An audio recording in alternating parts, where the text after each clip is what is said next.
Boethiah's proving. The following account is true. May it serve as a warning to those with ears to hear and hearts to know. On a certain day, at a certain time, the faithful gathered to perform certain rituals, hoping to gain a glimpse of their master. The day was correct, the summoning drew.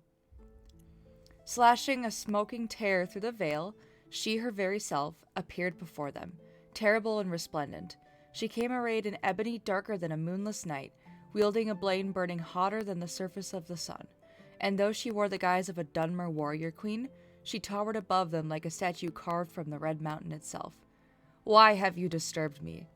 Surprised, the first among them prayed, "O Boethiah, prince of plots, deceiver of the nations, queen of shadows, goddess of destruction, we come to worship thee."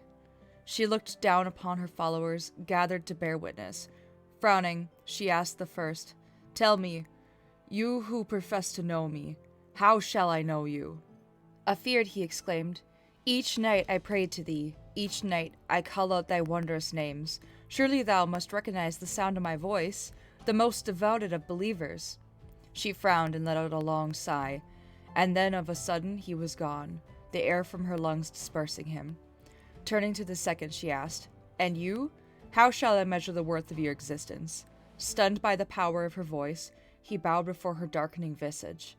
She clapped her hands, and he too was gone. To the third, "And you, tell me, how shall I know you apart from such as were they, of whom there is no trace?"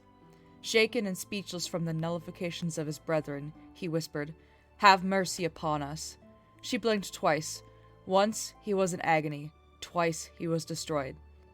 She cast a withering glance among those remaining and said, "I do not grant mercy." And so it was with the others, she putting them to proof, they offering none. Finally she came to me, eyes aglow with anger, tongue wet with hate, and said, "Of all my believers, but two remain.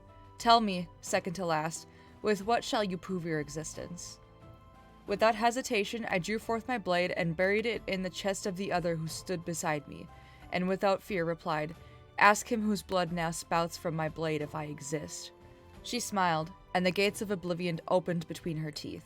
Then she said, "Tell me, now last of my followers, wherefore do you remain where the others do not?" I retrieved my blade and offered it up, saying, "I am alive because that one is dead. I exist because I have the will to do so.